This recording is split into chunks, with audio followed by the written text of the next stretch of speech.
Animated Minecraft compactors are cool, but what if we took it to the next level and we made a Minecraft assembler? But what do I mean by Minecraft assembler? Well, behind me I have just a couple blocks to display the idea.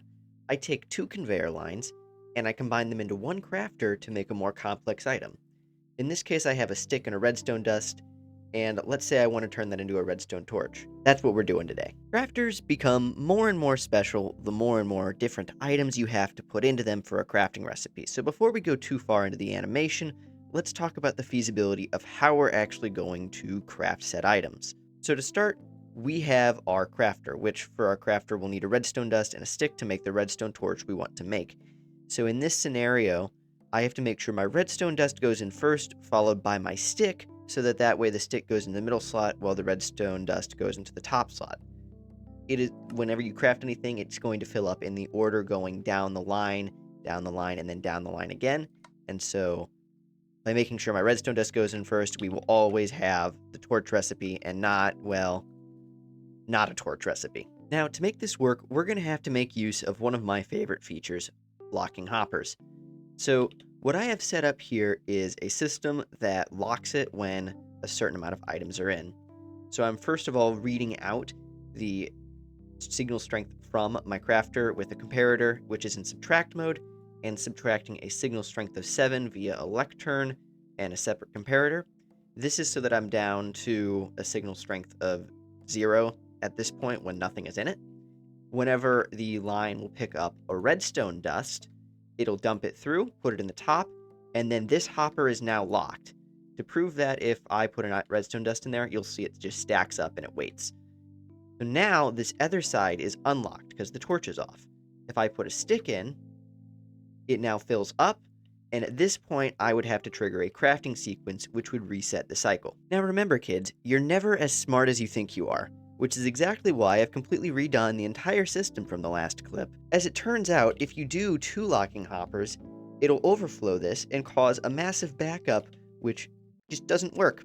So instead what I've gone and done is I've decided to redesign the whole system with 1 locking hopper and 1 dropper. Now, I also didn't prepare to have the correct items in my inventory because I don't have any redstone dust to show this working. So, I will grab said redstone dust, dump said redstone dust in the loading hopper. We'll see one inserts itself, and then I will dump the sticks into the stick hopper. Now I will let it run its course, and you'll see that it should now fire repeatedly. You just got to make sure you have one pre-primed in the sticks.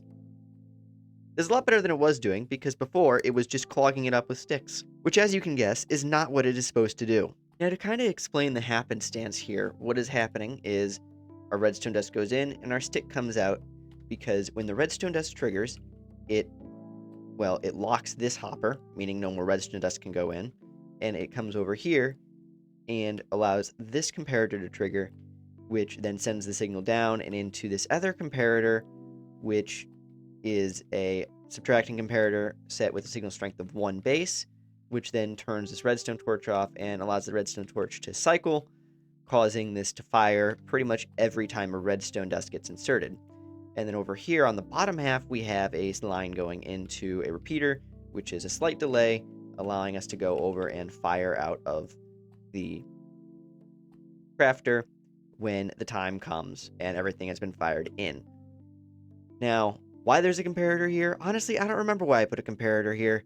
I think it really just has to do with spacing of the signal and making sure it can get down onto this line at the right signal strength, but I don't remember, and I really don't care to remember. There's something you'll learn in time, and that's if it works, you don't mess with it. Well, I've now conveyored out to my heart's extent, and I mean, I have all the conveyors in, they're all moving, they're all doing their thing, and they're all the hardwired versions because, well, the reliability on just the wireless version can be questionable from time to time, so given that I want this to work for as long as possible without any interruptions, I've gone with a hardwire.